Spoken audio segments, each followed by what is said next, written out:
দুনিয়াতে উলঙ্গ আইসি এই সাদা কাপড়টার জন্য, এই সাদা কাপড়টার জন্য আইসি দুনিয়াতে। পুরুষ মানুষ ঢাকার দরকার নাই, সাদা কাফন দেখলে অন্তরের মধ্যে কি আসে? একটু ভয় আসে। এটা মনে রাখবেন, পুরুষের ঢাকার দরকার নেই, মহিলাদেরকে এভাবে উপর দিয়ে ঢেকে দিতে হয়। মরণের হরে জীবিত থাকতে দরকার নেই। কি কন? আমার মেয়ে, আমার স্ত্রী, আমার বোন, আমার মা বেপরদায় চলে, আমরা হইলাম দায়ুস। ওই পুরুষ দায়ুস যে তার স্ত্রী সন্তানকে পর্দা করায় না। আপনি থাকতে আপনার স্ত্রী কিভাবে ফেরিওয়ালার সামনে যায় আলুর প্রাইস কিনে? আপনি দেশে থাকতে, আপনি এলাকা থাকতে আপনার স্ত্রী কিভাবে মার্কেটিং করে যায়, এভাবে বাজার সদাই করে? আপনি পুরুষ কেন পর্দার ব্যাপারে সচেতন নয়? আপনার উপযুক্ত মেয়ে ওড়না ছাড়া ঘর থেকে বের হয় কিভাবে? আপনার মেয়ে, আমার মেয়ে কিভাবে পায়জামা টাকনুর উপরে পরে? আমার ছেলে কিভাবে পায়জামা টাকনুর নিচে পরে? আমার টাকা দিয়ে আমার ছেলে সিগারেট খায়, আমার টাকা দিয়ে, আমার টাকার এমবি খরচ করে আমার ছেলে মেয়ে ঘরের মধ্যে গান বাজনা করে।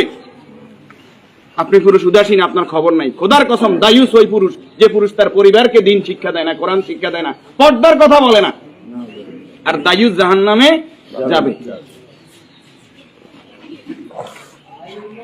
এই দুনিয়াতে আসছে সাদা কাপড়টার জন্য, শুধু এই সাদা কাপড়টা অ্যারেস্ট করার জন্য।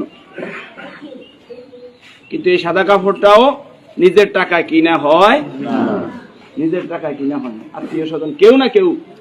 আমরা অনেক সময় শুনছি যে 3.5 হাতের মালিক ছাড়া আমি ন, আমি নিজে 8-10টা কবর এইভাবে দিছি যে উনি যে জায়গা দেখাই গেছে এই জায়গায় কবর দিন, আর জায়গা দিছি আমাদের বাড়িতে। কথা কি বুঝতে পারছেন? উনি যে জায়গা দেখাই গেছে ওই জায়গায় দিতে পারি নাই বিভিন্ন কারণে। ওই জায়গার মধ্যে হয়তো পুরান কবর পড়ছে, অথবা ওই জায়গার মধ্যে খাদ গর্ত বেশি, পানি হয়ে গেছে।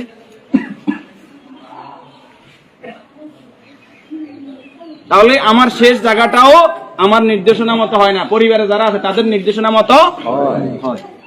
যে রাসূলের শানমর্যাদা এত বেশি, সে রাসূলের প্রতি দুরূদ ও সালাম সাল্লাল্লাহু আলাইহি ওয়াসাল্লাম। সম্মানিত উপস্থিতি, আল্লাহর এই গোলাম চেহারাতে বলতেছে অবশ্যই নেককার পরেজগার ছিল। আল্লাহ তাআলা ওনার জীবনের গুনাহগুলো মাফ করে দেন, আমিন। যে নেক আমলগুলো করেছে, দান সাদাকা করেছে, এর বদৌলতে কবর, হাসর, মিজান, ফুলসিরাত আল্লাহ কি করে দেখ? মাফ করে দেখ। আমরা যারা জানাজায় উপস্থিত হয়েছি আল্লাহ আমাদেরকে মাফ করে দেখ। আল্লাহ তাআলা এই পরিবারকে ধৈর্য ধারণ করার তৌফিক দান করুন, আমিন। 40 জন জানাজাতে কাদেরকে উপস্থিত করাইবেন? আমাদের কত বলবো, বলতে আর বলতে মনে চায় না। সব জানেন কিন্তু আমল নাই।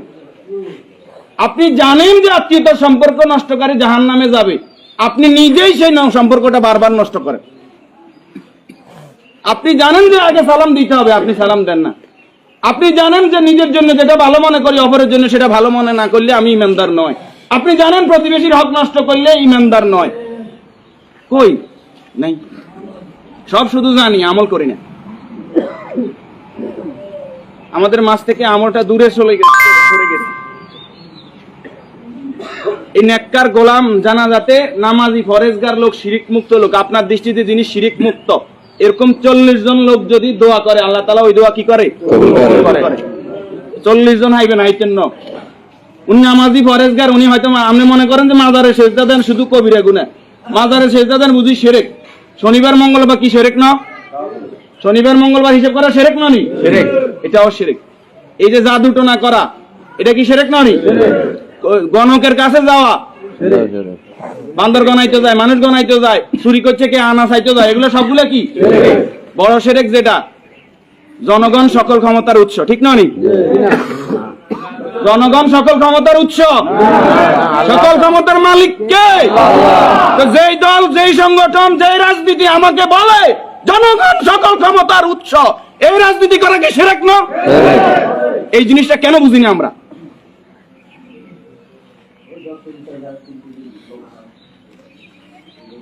আপনি মুখে বললেন জনগণ সকল ক্ষমতার উৎস, অন্তরে আপনি বলবেন যে হ্যাঁ আল্লাহ সকল ক্ষমতার উৎস, এটা তো আল্লাহ মানে না। মুখে যেটা বলতে হবে অন্তরে এক থাকতে হবে। তাহলে সকল ক্ষমতার মালিক কে? আর যারা রাষ্ট্র ক্ষমতায় গিয়ে, একজন মুমিন ইসলামী রাষ্ট্র ব্যবস্থার বাইরে যাওয়ার কোনো সুযোগ নাই। যদি আওয়ামী লীগ আবার তওবা ইস্তেগফার করি আই কয় যে আমরা আল্লাহর আইন অনুযায়ী রাষ্ট্র চালাই, আমরা কই আলহামদুলিল্লাহ। বিএনপি যদি কালকে বলে যে আমরা রাষ্ট্র চালাইম আল্লাহর আইন অনুযায়ী, কোরআনের আইন দিয়ে রাষ্ট্র চলবে, সৎ নামাজি ফরেজগার লোকরা চেয়ারম্যান মেম্বার হইব, তাকওয়াবান হইব, আমরা বিএনপির সাথে আছি, বিএনপি কে ভোট দেব। যদি জামাত ইসলামী বলে আমরা আল্লাহর আইন দিয়ে রাষ্ট্র চালাইবো, কোরআন চালাইবো, দেশ তাকওয়ার ভিত্তিতে চলবে, রাসূল যেভাবে চালাইবে আমরা তাদেরকে ভোট দেব। যদি চরমরাই বলে তাদেরকে ভোট দেব। আমাদের ব্যক্তিগত কারো কোনো আরশ নাই। আমরা এই জমিন আল্লাহর, এই জমিনে আইন চলবে কার? এবার যেই আসুক এই তকমা নিয়ে আমরা তাদের সাথে আছি। রাজি আছেন? আল্লাহ তাআলা আমাদেরকে কবুল করুক। সম্মানিত উপস্থিতি, এই মুহূর্তে